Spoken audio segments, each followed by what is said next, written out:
que sea el Espíritu Santo que ponga las palabras, que abra los corazones para que podamos asimilar e interiorizar su mensaje. Jesús, te damos gracias por este día, te damos gracias por la vida, gracias por la familia, gracias, Señor, porque nos mantiene en la unidad, porque nos mantiene unidos, porque nos mantiene en la convivencia. Jesús, ponemos este espacio en tus manos para que seas tú que los conduzca. Por Jesucristo nuestro Señor. Amén. Vamos a ver el evangelio de hoy, tomado del capítulo 13 del evangelista según San Juan. En aquel tiempo Jesús, profundamente conmovido, dijo: les aseguro que uno de ustedes me va a entregar. Los discípulos se miraron unos a otros perplejos por no saber quién era por quién lo decía. Uno de ellos, el que Jesús tanto amaba, estaba reclinado a la mesa junto a su pecho. Simón Pedro le hizo señas para que averiguase por quién Jesús lo decía. Entonces él, apoyándose en el pecho de Jesús, le preguntó: Señor, ¿quién es? Le contestó Jesús: aquel a quien yo le dé este trozo de pan untado.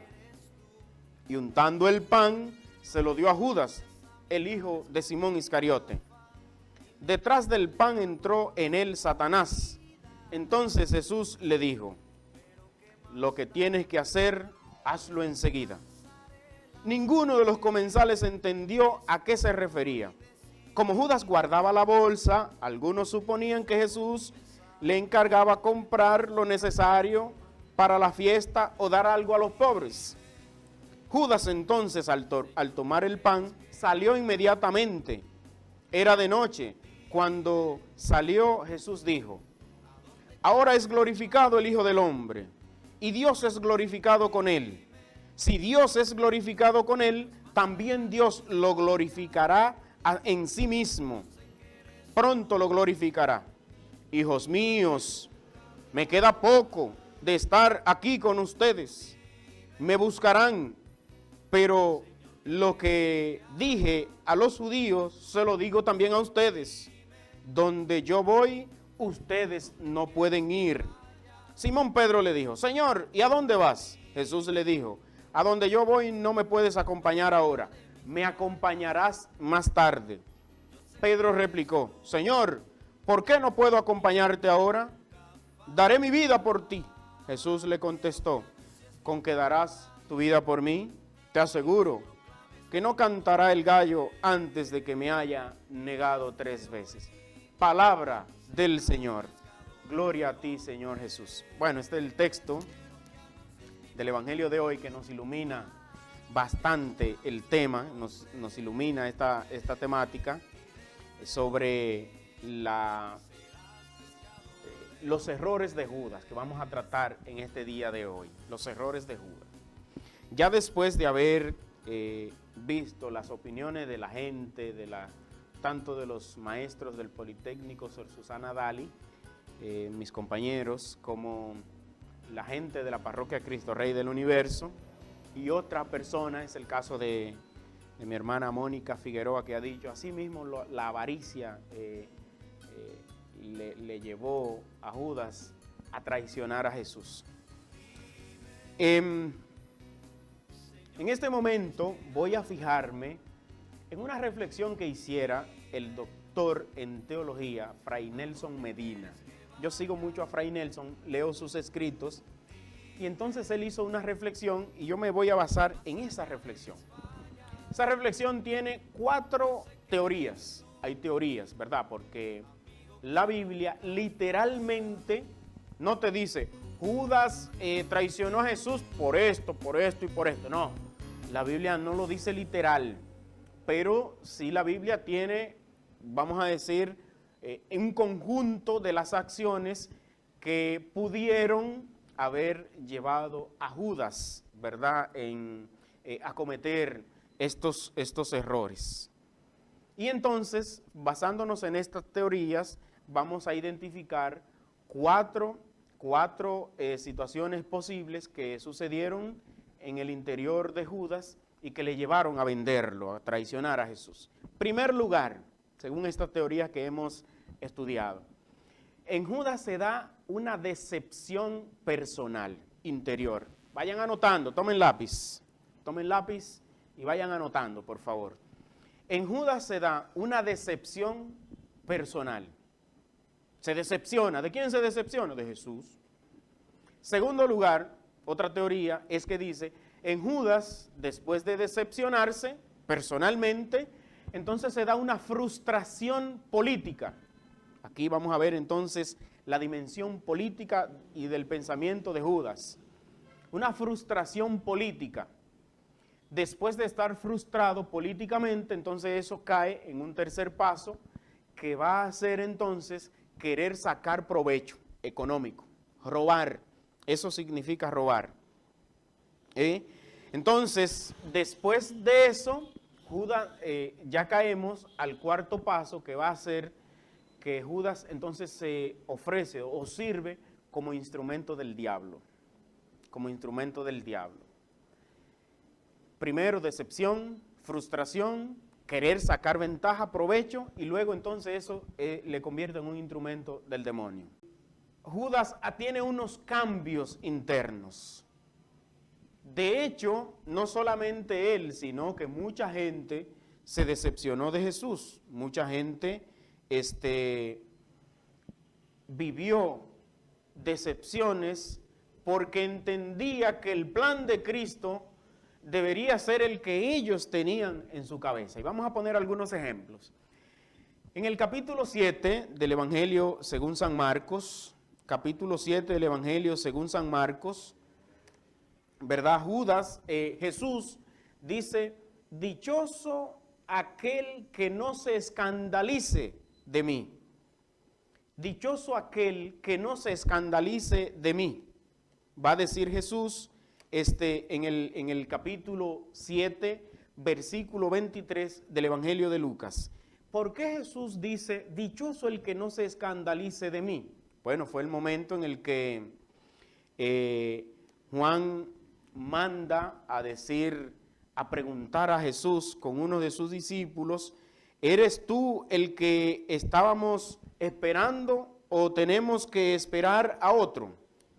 Y entonces Jesús le dice, vayan, díganle a Juan que los enfermos están recobrando la salud, que los ciegos están viendo, que los cojos. Entonces a ustedes les digo, dichoso el que no se decepcione de mí.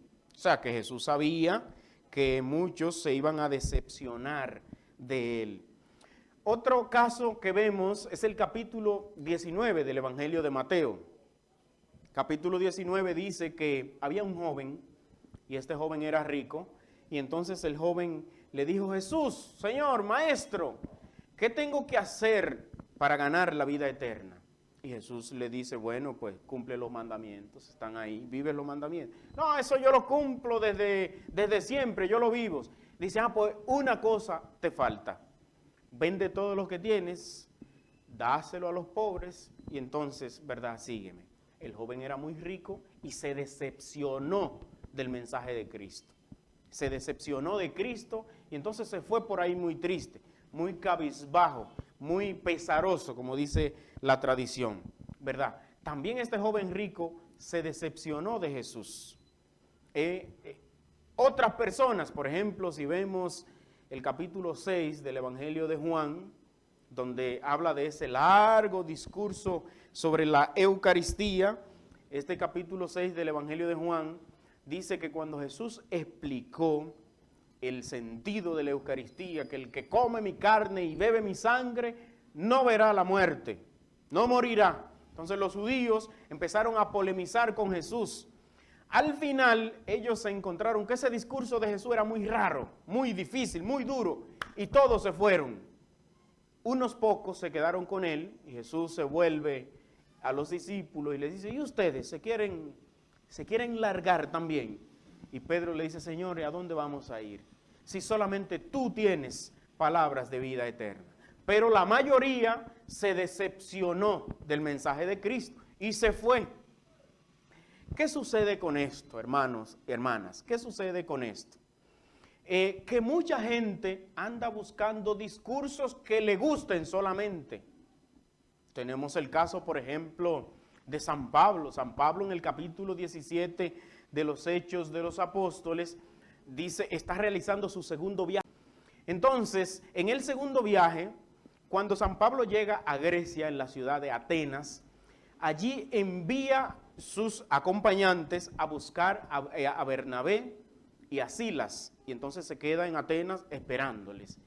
Y en lo que está esperando los compañeros, entonces San Pablo se pone a hablar con los estoicos y los epicúreos, que eran dos escuelas filosóficas de esta época de los griegos, los estoicos que buscaban la felicidad, ¿verdad? Y evitaban el sufrimiento, y los epicúreos pues también por medio del hedonismo buscaban la felicidad.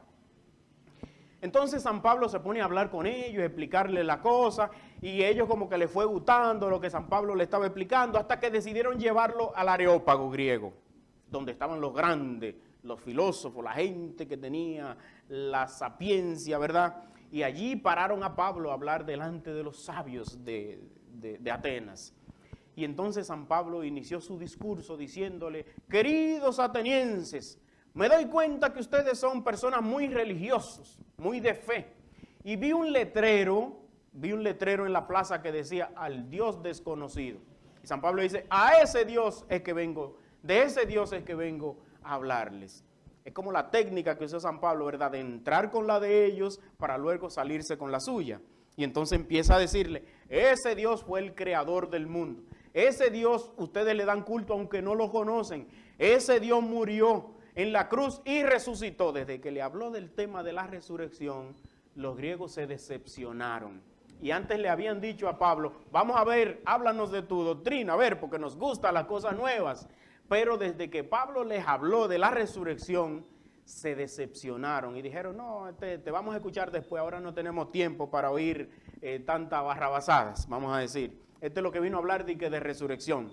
Se decepcionaron también los griegos y se fueron. Unos poquitos se quedaron con Pablo. Pues bueno, vemos que en la Biblia mucha gente, cuando se les explica el mensaje, cómo es, se decepcionan. Se decepcionan, y también por la acción final de Judas, tenemos que presuponer que Judas se decepcionó al ver las acciones de Jesús. Judas se decepcionó. En el día de hoy, también vemos así muchos cristianos que quieren que les expliquen los milagros de Jesús, quieren que le den prédicas aspirinas, ¿verdad? Las prédicas aspirinas son las que, como calmante, la prédica calmante, o esa prédica que se basan como en esa canción que dice, cuando levanto mis manos, empiezo a sentir y todo cambiará. Entonces, ese tipo de prédica, ¿verdad? Que son como el puro positivismo de la filosofía. Bueno, hay mucha gente que anda buscando esa prédica de milagros, y se dice, allí va a haber una misa de sanación, donde van a haber muchos milagros. Ahí no va a caber la gente, porque la gente anda buscando eso. Pero en el momento, y eso también pasaba con Jesús, en el momento en el que Jesús le predicó a los judíos la Eucaristía, le predicó la moral, le predicó su visión política, entonces muchos empezaron a polemizar con él y empezaron a decepcionarse con Jesús. Eso pasa con muchos predicadores, pasa con los papas, con el Papa Francisco, con muchos sacerdotes, con mucha gente que dice las cosas como tiene que decirlas. Entonces muchos se decepcionan y dicen, ya no queremos seguir más a ese predicador. Primero, entonces vemos esa parte. Judas se decepcionó. Muchos estuvieron decepcionados de él. Segunda, vámonos a la segunda parte. La frustración política. Vamos a entrarnos un poquito aquí, hermanos. Frustración política. Judas pertenecía, según los estudiosos, pertenecía a uno de los famosos grupos del Medio Oriente, grupos radicales, fundamentalistas y violentos.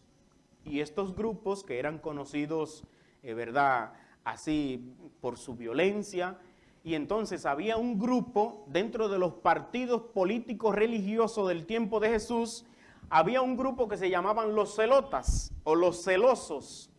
Y entonces estos se caracterizaban precisamente por creer en la venida del Mesías, pero esa venida había que prepararla por medio de la violencia. Y eran, ¿verdad?, los celotas, y parece ser que en el grupo de Jesús había un tal Simón que era celota. Ahorita le explico por qué.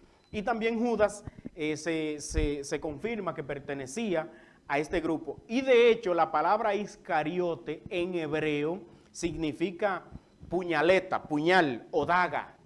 ¿Qué pasa con esto? Que los celotas se caracterizaban por andar con un cuchillo que era discreto, con la punta doblada, porque ellos mataban gente, ¿verdad?, acechado, vamos a decir. Y entonces este cuchillo se llamaba la sica, y de ahí viene el término sicarios, ¿verdad? Los celotas eran sicarios. Esta espada con la que ellos andaban se llamaba así sica. Entonces Judas, que pertenecía a este grupo, eran revolucionarios. En ellos estaba la mente de la revolución. Entonces aquí podemos inmediatamente imaginarnos a Judas. Bueno, llegó el Mesías, llegó el tiempo de la revolución. Nos imaginamos a este Judas con su pensamiento revolucionario siguiendo a Jesús. Entonces, dentro de los grupos religiosos de la época también estaban los fariseos. Pero Judas se da cuenta que Jesús lo que hace es atacar mucho a los fariseos. Y siempre le dice, porque ustedes fariseos hipócritas, porque ustedes tal cosa, porque ustedes esto, los fariseos, o los saduceos, que era el grupo de la aristocracia judía, el grupo de los gobernadores, de los senadores del templo, los que tomaban vamos a decir, las leyes, lo que hacían las leyes. Entonces los saduceos, ¿verdad?, también fueron atacados por Jesús porque ellos no creían en la resurrección. Los saduceos no creían en la resurrección. Los fariseos se caracterizaban por vivir la radicalidad de la ley. Y entonces hacían excepción de personas, ellos solamente se juntaban con su grupo. Para ellos era la ley, el templo y el sábado. Esos eran los tres pilares de los fariseos. Y Jesús se peleó mucho con ellos. También se peleó con los saduceos. También hay otro grupo en esa época que se llaman los esenios. Y los esenios se dice que fueron los monjes que se fueron al monasterio, que ahora se llama, ¿verdad?, o que se llamó el monasterio de Qumran, que fueron un grupo de una ciudad que encontraron unos ¿verdad?, excavadores ya en el siglo XIX. Entonces los esenios se fueron al desierto de Qumran para vivir la radicalidad de la ley. Bueno, esto eran como las sectas del judaísmo. El judaísmo como religión tenía muchas sectas, igual que el cristianismo. En el cristianismo se habla que hay más de 30.000 denominaciones que creen en Cristo.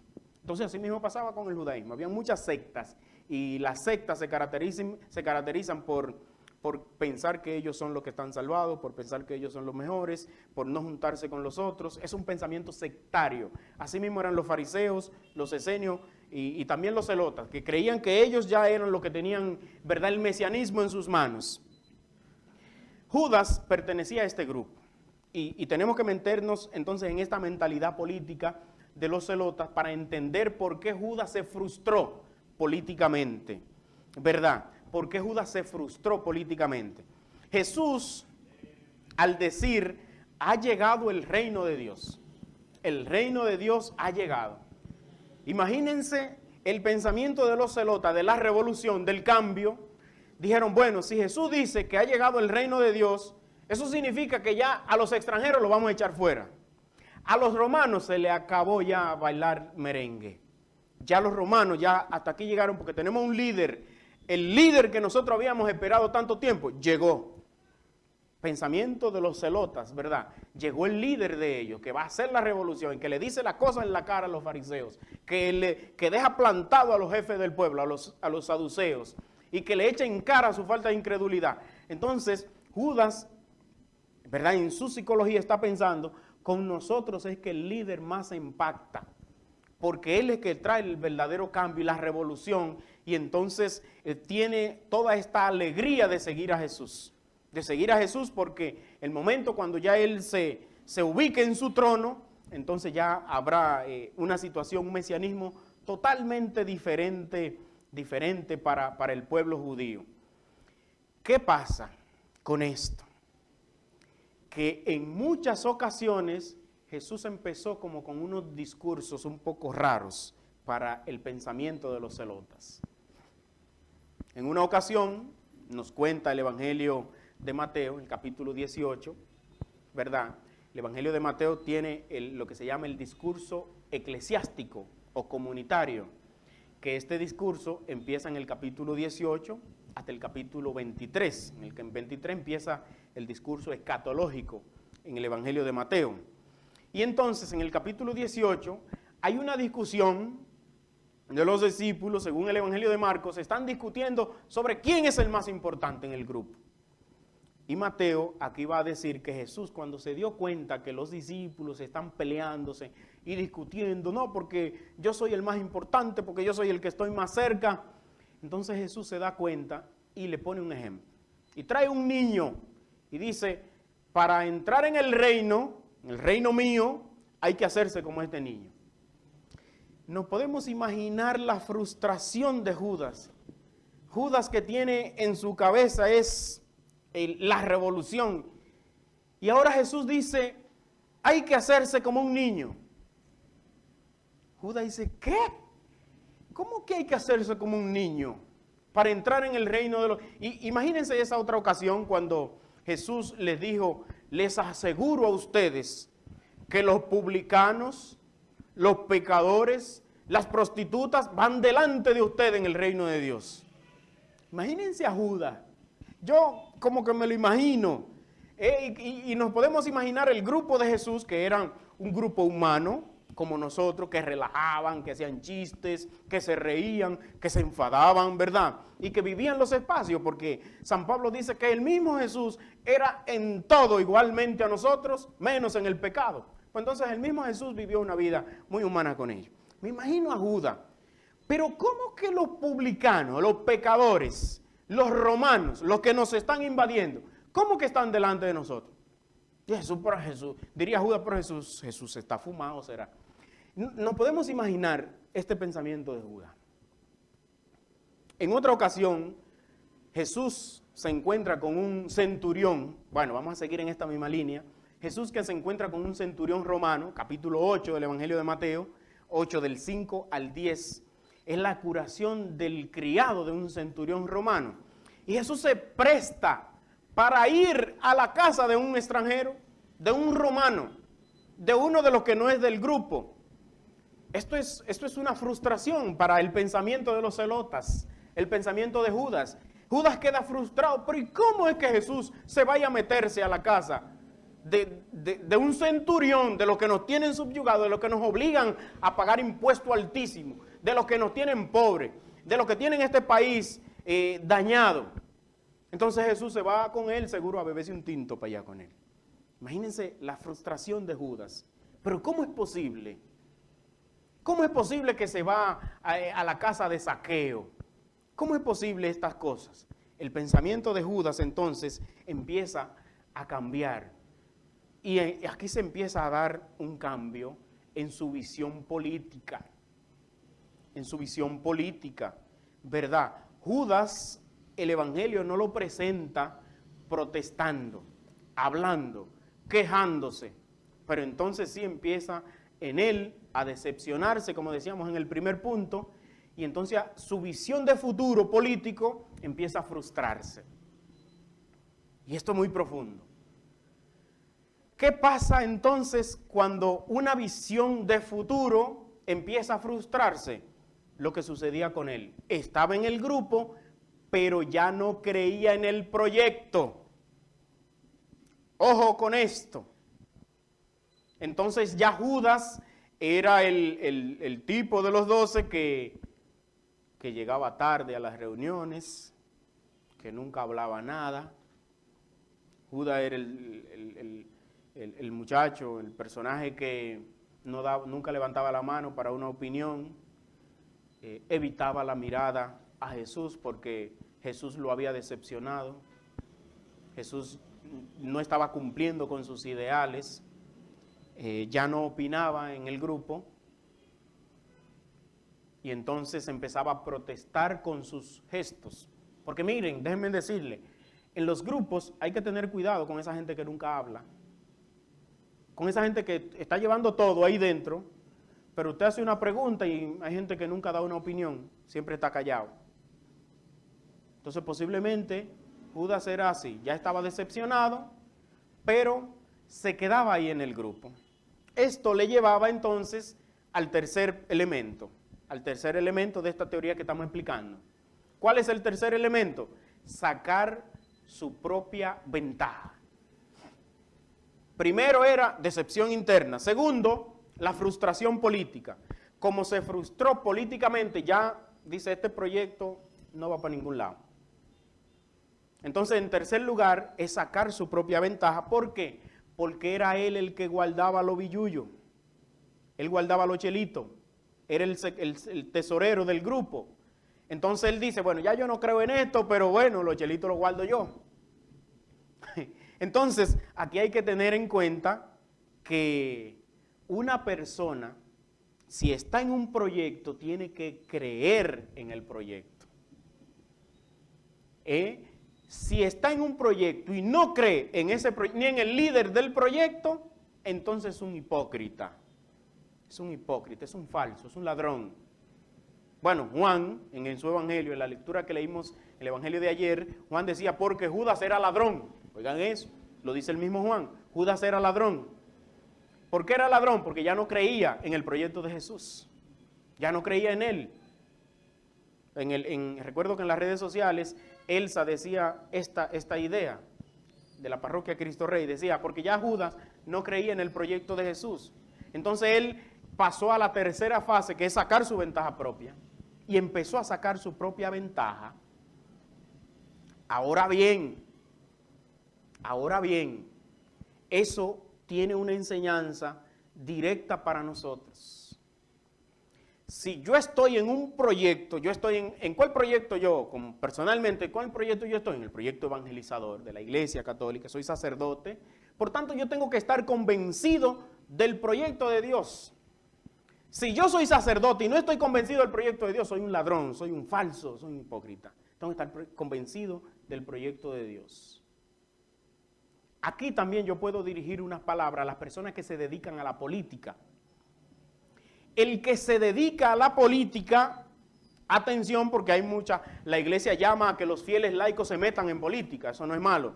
Está prohibido según el derecho canónico, en uno de sus cánones, que nosotros los clérigos, los sacerdotes, nos metamos en política partidista. Pero los laicos sí deben meterse en política, pero les voy a decir una cosa, partiendo de esta reflexión.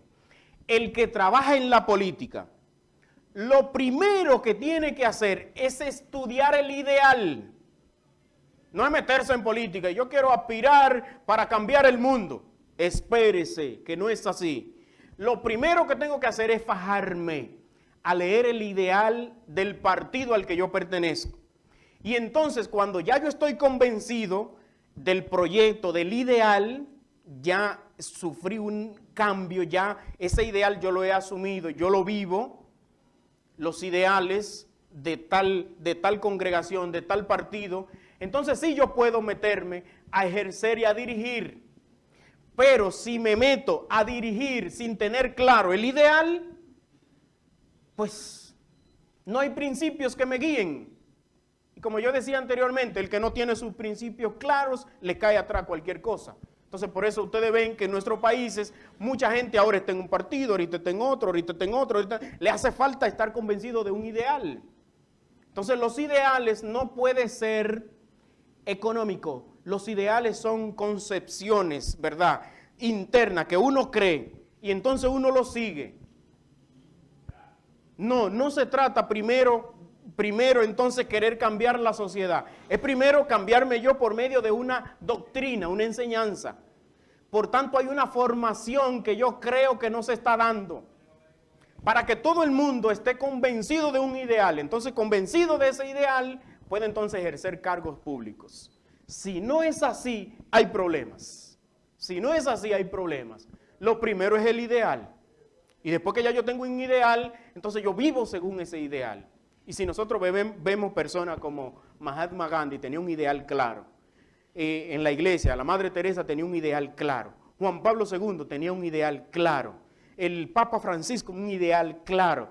Todas las grandes personas, Martin Luther King tenía un ideal claro, definido. Los grandes líderes han tenido un ideal y siguen ese ideal. Y por medio de ese ideal pueden servir a la sociedad. Pero hoy vemos mucha gente que, no, yo quiero llegar a hacer tal cosa para ayudar a los pobres. Ah, sí, espere, no afirme primero su ideal para que vea cómo le va a pasar como Judas. Después se decepciona y empieza entonces a sacar ventaja. Sacar ventaja, tercer paso de esta reflexión, sacar ventaja. Judas empieza a sacar ventaja. Pero él no se da cuenta, ¿verdad? No se da cuenta que con esa actitud de querer sacar ventaja, él estaba creando una debilidad. Interesante, vamos a ver esta parte. Interesante, porque al crearse él dentro de los 12, como una debilidad, se convierte en el candidato perfecto para el demonio. Porque el demonio anda buscando las debilidades. Jesús ayunó 40 días y 40 noches y al final sintió hambre. Y el demonio acechando, es el hambre, la debilidad. Por ahí lo tentó. Por la debilidad es que el demonio tienta. Imagínense a Satanás mirando el grupo. Déjame mirar estos 12 muchachos que andan con Jesús. A ver cuál es el más débil. A ver cuál es el más débil. Es Judas, el más débil. ¿Por qué? Porque ya él se decepcionó de su maestro, no cree en el proyecto futuro, ahora lo que está intentando es robar. Entonces por ahí es que el demonio se mete. Y así es que Satanás actúa con nosotros. Él nos observa y se da cuenta cuál es nuestra debilidad. Y por esa debilidad está. Eso es incluso una técnica de los guerreros. Cuando ustedes se ponen en la televisión a ver una película y entonces hay dos guerreros peleando, ustedes se dan cuenta que el más inteligente no empieza a dar puñetazos y trompadas y patadas. No, empieza a observar su oponente y a descubrir cuál es su debilidad. Y cuando mirándolo y corriendo y defendiéndose, se da cuenta que el oponente está como cojeando de la rodilla izquierda porque había tenido un yeso 3 meses antes y todavía le duele un poquito. Dice, ya observó una debilidad. Ahora sí está preparado para atacar. Y entonces la primera patada siempre van a ser ahí donde le duele, ahí donde está cortado. Y entonces Satanás ataca por la debilidad. Pues bien, el demonio se da cuenta que Judas es la debilidad. Y entonces ataca por ahí. Y como se da cuenta que él es la debilidad, entonces ahí llega el cuarto paso. Yo quiero que no se me distraigan, por favor. Primer paso es la decepción. Segundo paso es la frustración política. Tercer paso es sacar ventaja, la debilidad, robar. Y entonces cae al cuarto y último paso, que va a ser entonces convertirse en un instrumento del demonio. Judas se convierte en un instrumento del demonio, ¿verdad? Y entonces, como es un instrumento del demonio, vende a Jesús. Aquí en este cuarto paso hay un problema teológico y que muchos de ustedes también lo han escrito. Hay un problema teológico y después hubo en una época que se puso muy famosa el evangelio de Judas, que es un evangelio apócrifo. Y entonces las teorías en torno a si Judas se salvó o si Judas se perdió, porque por medio de él, si usamos la palabra instrumento, entonces es un instrumento para que Jesús nos salve, pero instrumento de Satanás. ¿Cómo es posible entonces que hay instrumento de Satanás para que Jesús nos salve? Entonces aquí hay un problema teológico muy hondo que yo creo que no nos da tiempo para nosotros meternos, pero sí podemos decir una cosa. Si Judas fue un instrumento de Satanás, hay que decir, el fallo, el error de Judas no estuvo en el momento en el que vendió a Jesús. Ese fue el desenlace. Pero el error de Judas está en decepcionarse, en no creer en el proyecto y quedarse ahí. Ahí está el tema. En una ocasión, cuando yo era seminarista, después de convivir 10 años con un compañero mío, y él se acercó a mí y me decía, ya yo he entendido que el Señor no quiere, esta no es mi vocación. Y yo le decía, bueno, pues si esa no es tu vocación, ser sacerdote, lo primero que tienes que hacer es salirte del seminario. salirte inmediatamente, no quedarte ahí. Yo tenía, siempre tuve en el seminario personas que me aconsejaban, mi familia me aconsejaban siempre, pero muchas personas que me aconsejaban. Y mucha gente me decían, tú vas a ser sacerdote, no te salga de ahí. Pero otra gente me decían, mira, si tú entiendes que eso no es lo tuyo, salte de ahí. Si tú entiendes que eso no es lo tuyo, tienes que salirte de ahí. Y eso yo lo agradezco mucho, todos esos consejos. Así que el primer error de Judas precisamente fue ese. Decepcionarse, no creer en el proyecto, pero quedarse ahí callado. Y está ahí en silencio, callado. Ese fue el primer error. Y ya ahí empezó a caminar con Satanás. Con Satanás. De si Judas se fue al infierno o no se fue al infierno. La iglesia respondió, cuando se armó esta discusión teológica, la iglesia, ¿verdad?, zanjó la situación diciendo, si se va al infierno o al cielo, eso no nos toca a nosotros decirlo. Nosotros no conocemos esa realidad. Ese software no lo manejamos nosotros. No. Nuestra fe no nos dice quién se va al infierno o quién se salva. Cuidadito con eso. Ya nos estamos metiendo en un campo que no nos corresponde. Eso le toca saberlo a Dios. Y no nos toca a nosotros frenar la misericordia de Dios. Así que cuidado, decir, ese se va para el infierno, ese está en la gloria, ese está en el infierno. Cuidadito con eso. Es un programa que no manejamos nosotros. Eso le toca a Dios, ¿verdad? Eso le toca a Dios.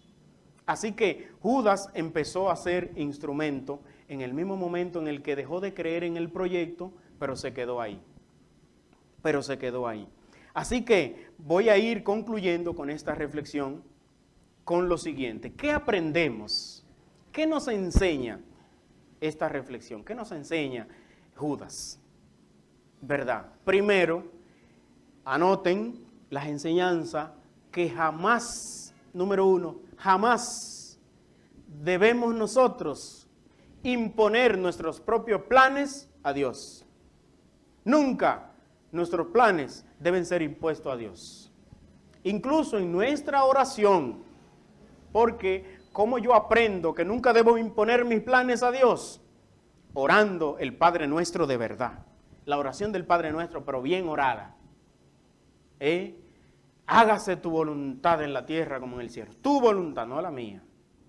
Mirando a Jesús en el Getsemaní, capítulo 14 del Evangelio de Marcos. En el Getsemaní, que no se haga mi voluntad, sino tu voluntad. Que no se haga mi voluntad. Nunca nuestros planes pueden ser impuestos o querer imponerle nuestros planes a Dios. Y ahí estuvo el error ideológico de Judas. Quiso sobreponer los planes de la revolución zelota, ¿verdad?, al proyecto de Dios en la persona de Jesús. Segunda enseñanza. Judas estaba convencido de que se necesitaba una transformación política y social en la sociedad. Judas estaba convencido de eso.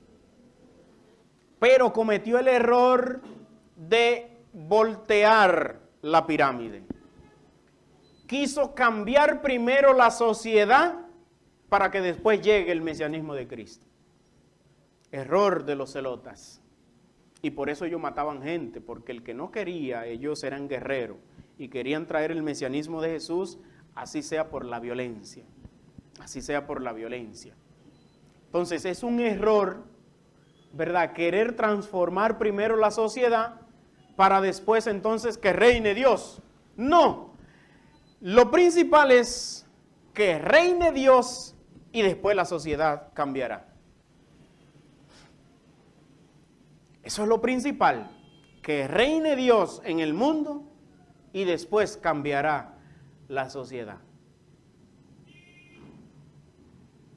Voy a citar a un sacerdote que admiro mucho, que muchos de ustedes todos lo conocen, se llama Fray Máximo.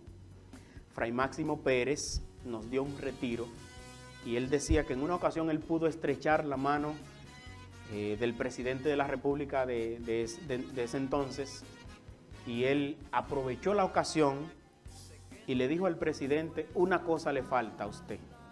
le falta a usted emprender un proyecto de traer a Dios a la sociedad. De traer a Dios a la sociedad. Ahora vemos que muchas veces lo que se trata es de sacar a Dios de la sociedad, y eso es lo que esa ideología se llama el secularismo, ¿verdad? Tratar de sacar todo lo religioso de la sociedad es una ideología.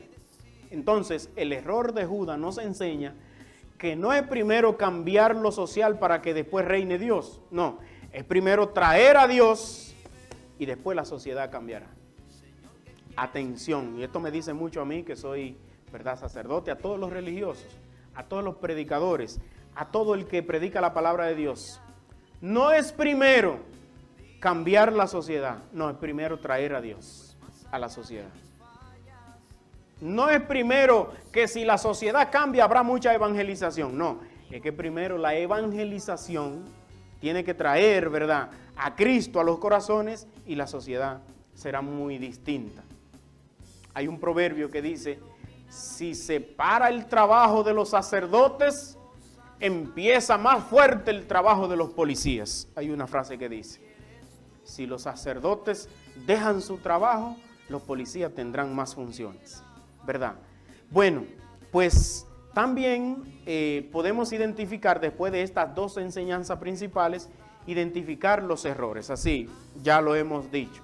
Querer imponerle el plan a Dios, ver las cosas al revés, la hipocresía, el robo, ¿verdad? Y la hipocresía y el robo tiene una solución, tiene un remedio.